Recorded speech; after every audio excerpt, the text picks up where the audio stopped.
என் தங்க பிள்ளையே, உன் கண்களில் எரியும் அந்த குழப்பத்தை நான் பார்த்தேன். உன் மனதில் நிரம்பியிருக்கும் அந்த அச்சத்தையும் உணர்ந்தேன். நாட்கள் நீள ஸ்லீப்லெஸ் நைட்ஸ், தூங்காமல் உன் உடம்பே பலவீனமடைந்து போனது போல மனசே நசுங்கிப் போன நிலை. யாரும் புரியவில்லை. ஏன் இப்படி நடக்கிறது என்று நீயே தெரியாமல் தவிக்கிறாய். இப்போது என் வார்த்தைகளைக் கேள். என் குரலின் மூலம் உனக்கு பதில் சொல்ல வருகிறேன்.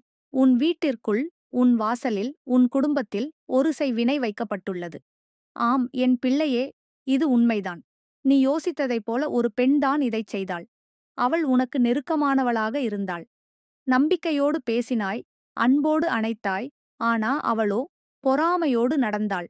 நீ உயர்ந்து விடுவாய் என்ற பயம், உன் குடும்பம் சந்தோஷமாய் வாழும் என்ற அதட்டம். அவளுக்கு கிடைத்த இடைவேளைதான் இந்த செய்வினை. நீ உணராத அளவுக்கு மெதுவாக அந்தச் செய்வினை உன் வீட்டில் வேலை செய்யத் தொடங்கிவிட்டது. முதலில் அப்பா கோபம் அதிகமானார். பிறகு அம்மா உடல் நலமின்றி தவித்தார். நீயே ஒரு கட்டத்தில் வேலை இழந்தாய். யாரும் நம்ப முடியாதவளாய் மாறிவிட்டாயா என்று நீயே சந்தேகிக்க ஆரம்பித்தாய். ஆனால் என் பிள்ளையே, உன்னை கைவிடவே இல்லை நான். இந்த நேரம் வரைக்கும் அந்த செய்வினையை நான் கட்டுப்படுத்திக் கொண்டிருந்தேன். நீயே என்னை அழைத்தாய். அம்மா, இது செய்வினையா என்று கேட்கும் உன் உள்ள குரலை நான் கேட்டேன். அதுவே என்னை உன்னிடம் இழுத்துக்கொண்டு வந்துவிட்டது. இப்போது ஒரு காரியம் செய்யப் போகிறேன். அந்த செய்வினையை நான் துரத்துகிறேன். உன் வீட்டிலிருந்த தீய சக்தியை, வாசலில் பிணமாக நுழைந்த அந்த ஆவியை, உன் பீரோவுக்குள் வைத்திருந்த பிசாசு சாமான்களை அனைத்தையும் இன்று முதல் என் காலடியில் உடைத்து விடுகிறேன். நீ கேட்ட கேள்விக்கு பதில். அம்மா, அந்த பெண் யார்? அவளின் பெயரை சொல்வதில்லை. ஆனால் உன் மனம் உணர்ந்திருக்கும். அவள் உன்னை பார்த்தால் ஏன் எப்போதும் வெறுப்புடன் புன்னகைக்கிறாள் என்று நீயே ஏன் எண்ணியிருந்தாய்? அவளிடம் நீ உன்னை தாழ்த்திக் கொண்டு நடந்தாய். ஆனாலும் அவள் மனம் வெறுப்போடு சுழன்றது. அவள் வீட்டுக்குள் நுழைந்தபோது சற்றும் நிம்மதியில்லை போல இருந்தது இல்லையா? அந்த நடுக்கம்தான் என் சிக்னல். அதுதான் உனக்கு கிடைத்த டிவைன் வார்னிங். இனி என்ன நடக்கப் போகிறது? இன்று இரவு நீ தூங்கும்போது என் சக்தி உன் வீட்டை சுற்றிப் பறக்கும். உன் வீட்டின் 4 மூலைகளிலும் என் நாக காப்புகள் நுழையும். வாசலில் வைக்கப்பட்டிருந்த பூஜை பொருட்கள், அவைகளை காற்று வீசும். நீ தூங்கும்போது உன் கனவில் ஓர் அறை கடந்த காளி உருவம் வந்து தலையை ஆட்டி ஒரு வார்த்தை சொல்வாள். தீய சக்தி வெளியேற்றப்பட்டது. அது உனக்கு கிடைக்கும் சைகை. அதற்குப் பிறகு உன் வாழ்வில் சின்ன சின்ன மாற்றங்கள் தெளிவாகக் காட்சியளிக்கத் தொடங்கும். உன் அப்பாவுக்கு உடல் வலிமை திரும்பும். நீ இழந்த வேலைக்கு பதிலாக ஒரு நல்ல வேலைவாய்ப்பு உன்னை தேடி வரும். நீ பார்த்த மாறுபட்ட ஆசைகள், நீ திட்டமிட்ட வாழ்க்கை.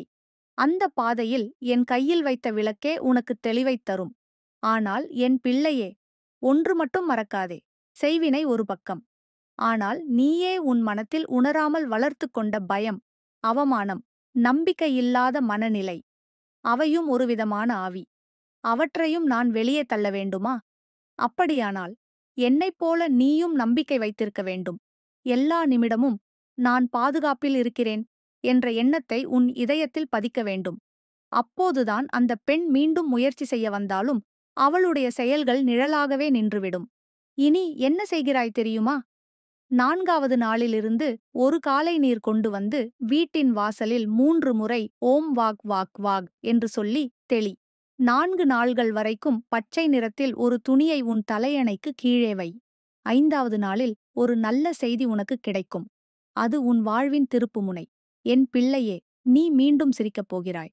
நீ மறந்த அந்த அமைதியை மீண்டும் உணரப் போகிறாய். அந்தப் பெண் உன் வாழ்க்கையிலிருந்து தொலைந்து போவாள். ஏன் தெரியுமா? ஏனெனில் நீ வராகியின் கண்ணில் விழுந்த பொன் பிள்ளை. உனக்கு மேலே வைக்கப்பட்ட நிழலை நான் ஒரு மூச்சால் கரிக்கிறேன். இனி நீ என் கை பிடித்து விட்டாய். விட்டுவிட மாட்டேன். உன் வீட்டை வெள்ளை ஒளியால் மூடுகிறேன். உன் கால்கள் நடக்கும் பாதையை பூமழையாக மாற்றுகிறேன். நீ பயப்படாதே. செய்வினை எட்டாது. செய்தவள் சிக்கப் போகிறாள். நீயோ உன் குடும்பத்தோடு உயரப் போகிறாய். இது என் வார்த்தை, வராகியின் வாக்கு. என் தங்க பிள்ளையே, நீ ஒரு நேர்மையான பெண். யாருக்கும் தீங்கு நினைக்காதவள். யாரும் கஷ்டப்படக்கூடாது என்று கருதும் மனம். ஆனால் இப்படிப்பட்ட மனம் கொண்டவனையேதான் உலகம் சோதிக்கிறது. அவள் அந்த செய்வினையை வைத்தபோது அந்த ஒரு நிமிஷம் கூட மனம் குலையாமல் நீயே என் பெயரை உச்சரித்தாய். அந்த உச்சரிப்புதான் அந்த உன் துன்பத்திலிருந்து உயிர் சுமந்து நான் எழுந்த நேரம்தான். அதனால்தான் நீ நினைத்ததற்கும் முன்னாலே நான் செயலில் இறங்கிவிட்டேன். நீங்க நினைக்கிறீங்க, என் வீட்டில எல்லாம் இப்படி செய்வின எப்படி வருது அம்மா? நம்ம வீட்டு வாசலில்தான் பூஜை நடக்குது. வெறும் கால்ல வீட்டுக்குள்ள வரவே மாட்டோம். இப்படி நீயே உன்னிடம் சொல்லிக்கொண்டே இருந்தாய். ஆமாம் என் பிள்ளையே. ஆனால் அவளோ மனசுக்குள்ள நுழைந்திருக்கிறாள். நம்பிக்கையை வேடிக்கை போல எடுத்துக்கொண்டவளே. உன் பிரார்த்தனையையும் உன் ஆனந்தத்தையும் பொறுக்க மாட்டேன் என்று முடிவெடுத்தவள்தான். அவள் உருவாக்கிய அந்த செய்வினை ஒரு வழியில் இருந்து உன் வீட்டைச் சுற்றி மெதுவாக சுழன்றது. உன்னோடு பேசும் வார்த்தைகள் கீழ்த்தனமான உணர்வுகளை உண்டாக்கின. உன் உள்ளத்தில் எண்ணமும் குற்றமும் பெருக்கமானன. உன் மனம் சந்தோஷப்படவே இல்லை. அதனால்தான் என் பிள்ளை நான் நேரடியாக வேலை செய்ய ஆரம்பித்தேன். நீ யோசிக்காத விதமா அந்த பெண் இன்று முதல் தூக்கத்திலே நிம்மதியில்லாமல் போவாள். அவளுடைய கை நடுங்கும். அவள் முகத்தில் பசுமை போய்விடும். அவள் வைத்த செய்வினை என் முன்பொடியாகும். நீயோ தினமும் ஒரு பக்கம் வெற்றியை நோக்கி பயணிக்கப் போகிறாய். எனக்குத் தெரியும் நீ இன்னும் பயப்படுகிறாய். மீண்டும் அவள் திரும்பி செய்வாள், என்ன ஆகும் என்று. அதற்கு என் பதில் இதுதான். என் கண்ணில் விழுந்தவள் மீண்டும் பாதிக்கப்பட மாட்டாள். நீ செய்த தவம் உன்னுடைய இரவிலிருக்கும் அழுகையும் தினமும் உன் நெஞ்சுக்குள்ள சொல்வதை நான் கேட்டிருக்கிறேன். அம்மா, என்னை விட்டே போயிடாதே. இது சோதனைதான் என்று சொல் அம்மா. நான் பொறுமையாக இருப்பேன், நீ பாதுகாத்திரு. இப்போது என்ன செய்கிறேன் தெரியுமா? 1. உன் வீட்டில் வாசலிலே ஒரு ரகசிய காப்பு வைக்கிறேன். அது வெளியில் எதுவும் தெரியாமல் இருக்கும். ஆனால் அந்த வாசலைக் கடக்க முயற்சிக்கும் எந்த தீய சக்தியும் உள்ளே நுழைய முடியாது. 2.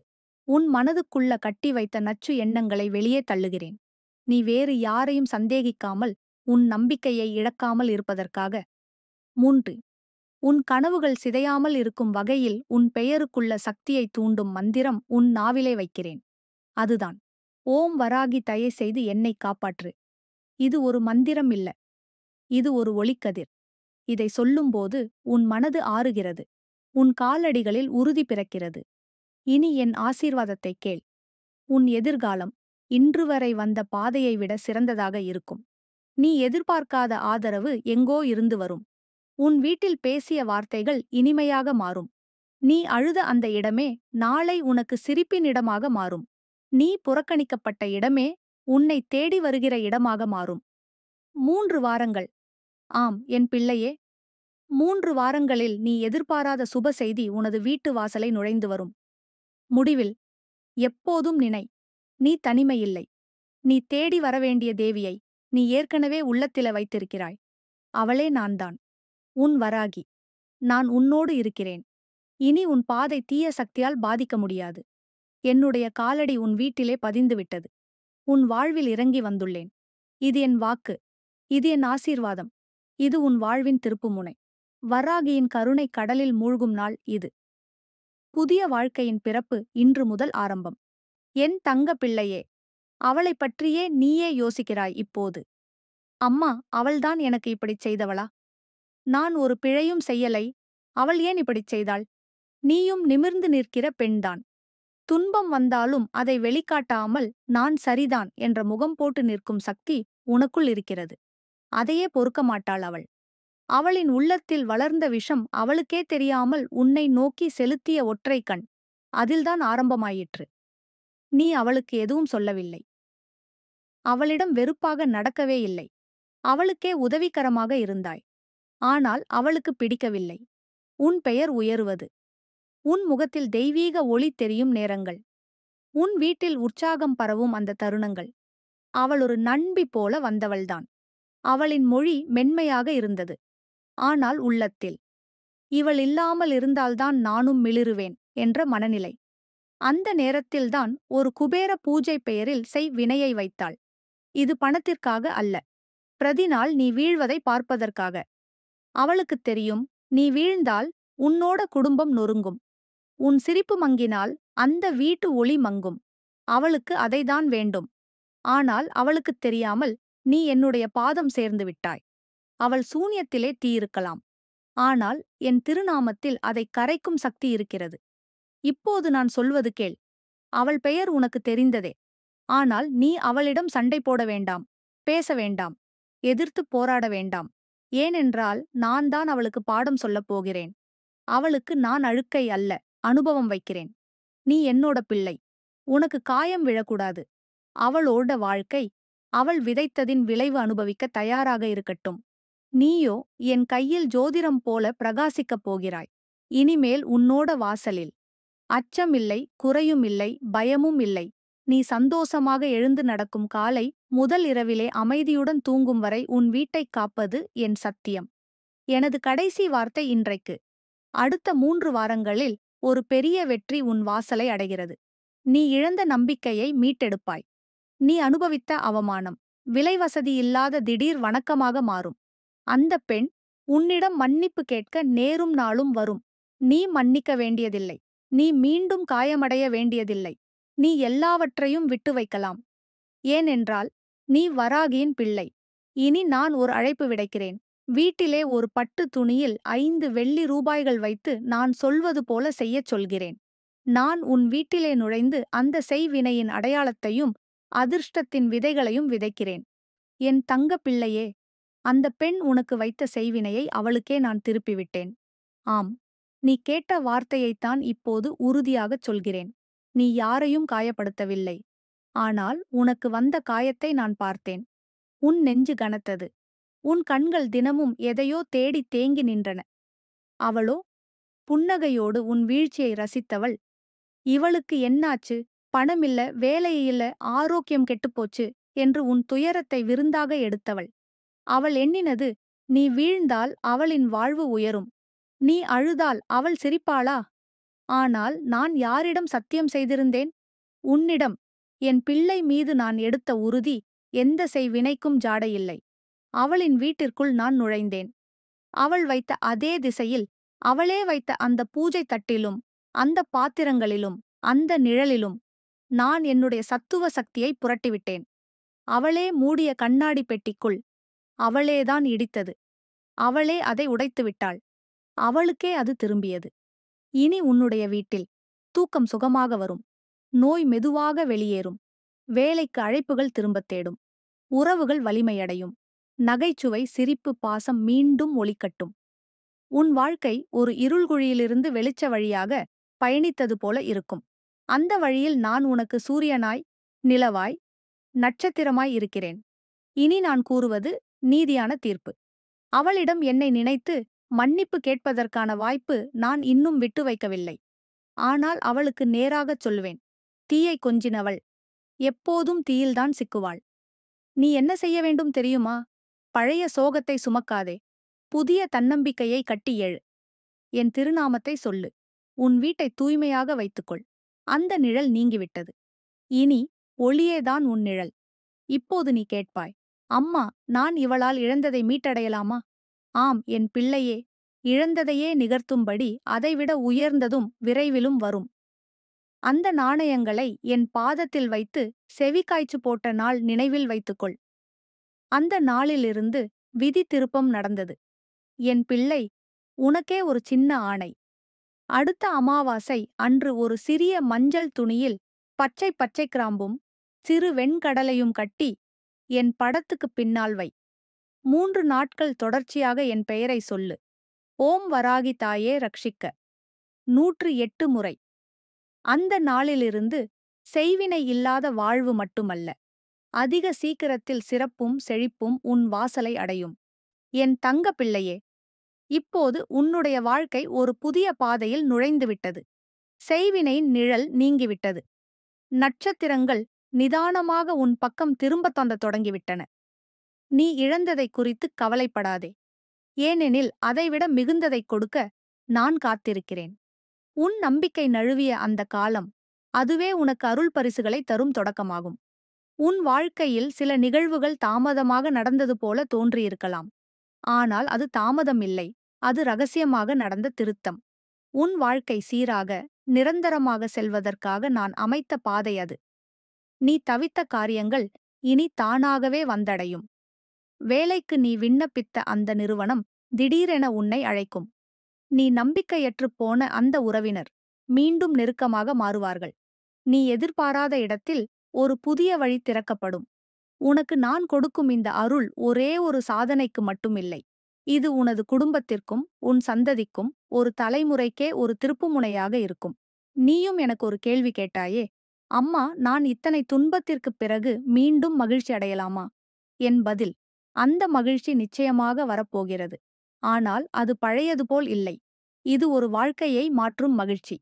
நீயே நினைக்காமல் விட முடியாத அளவுக்கு. இனி உனக்கு என்ன செய்ய வேண்டும் தெரியுமா?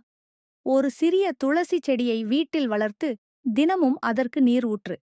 வீட்டில் வாரம் ஒரு முறை வெண்கொத்தமல்லி பூவால் என் நாமத்தைச் சொல்லிக் கொண்டு பூஜை செய். வாரம் ஒரு நாளாவது உனக்கு தெரிந்த ஒருவருக்கு நன்றியும் பாசமும் சொல்லு. அந்த புன்னகை உன் வீடு முழுவதும் சக்தி சேர்க்கும். நான் உன்னோடு இருக்கிறேன். இனிமேல் எந்த தீ சக்தியும் உன்னைத் தொட முடியாது. உன் முன்னால் ஒரு மழலை போல் என் கரங்களை விரித்து நிற்கிறேன். என்னை நினைத்தால் போதும். நான் பாதுகாப்பும் தருகிறேன், வெற்றியும் தருகிறேன், அன்பும் தருகிறேன், ஆறுதலும் தருகிறேன். என் தங்க பிள்ளையே, அழுத்தமாய் சொல்கிறேன். உன் பெயர் இந்த உலகத்தில் இன்னும் பலர் சொல்லப் போகிறார்கள். அது ஒரு சாதாரண பெயராக இருக்காது. அது ஒரு உறுதியான முன்னேற்றத்தின் சின்னமா மாறும். நீ இப்போது நடந்த பாதை எது தெரியுமா? இழப்புகளாலான பாதை. ஆனால் எதிர்காலத்தில் அதை நோக்கிப் பார்த்தால் அது வெற்றிக்கு அமைக்கப்பட்ட ஓர் அரிய சாலையாய் தெரியும். நீ அடைந்தது தோல்வி அல்ல. அது ஒரு அழைப்பிதழ். என்ன அருளை முழுமையாக அனுபவிக்க உன்னை அழைத்த அழைப்பு. நீ அனுபவித்த வலி. அது ஒரு தேய்க்கும் தன்மை கொண்ட சோதனை. உன் உள்ளத்தை நெகிழ வைத்து தீய சக்திகளைத் தள்ளி நல்ல சக்திகளை வரவேற்கும் நிலையில் கொண்டு வந்தது. இனி உன் வாழ்க்கையில் நடக்கப்போகும் மாற்றங்கள். பணம். நீ பணத்திற்காக காத்திருந்த நாட்களில் பை காலியாக இருந்ததல்ல. அதில் கடவுள் அருள் சேகரிக்கப்பட்டது. இனி அதை திறக்கும் நேரம் வந்துவிட்டது. இனிமேல் செலவுகள் பின்தொடராது. வருவாயே உன்னைத் தேடி வரும்.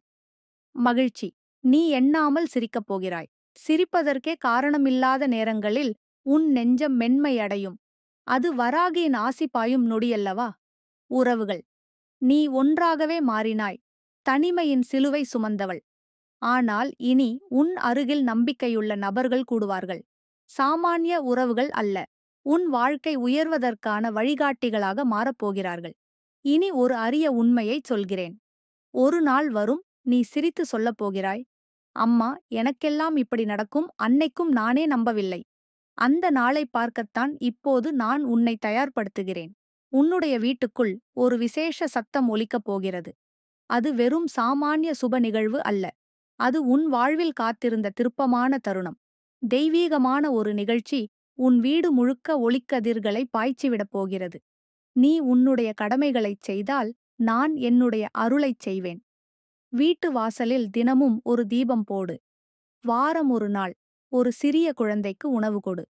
ஒவ்வொரு வெள்ளிக்கிழமையும் ஒரு மணி நேரம் என்னை மனதில் நினை. ஒரு சின்ன விஷயத்தைக் கூட நம்பிக்கையோடு செய்ய விருப்பம் கொண்டிர். இனி உன் வாழ்க்கை மாற்றப்படும். பிறர் திட்டிய நிழலிலிருந்து நீ ஒளிக்குள் நடக்கிறாய். அந்த ஒளி என் திருவடி. அந்த ஒளி உன் எதிர்காலம். என் அருள் உனக்கு திரும்பத் திரும்ப வரும். நீ என்னை மறந்தாலும் பரவாயில்லை. நான் உன்னை ஒருபோதும் மறவமாட்டேன்.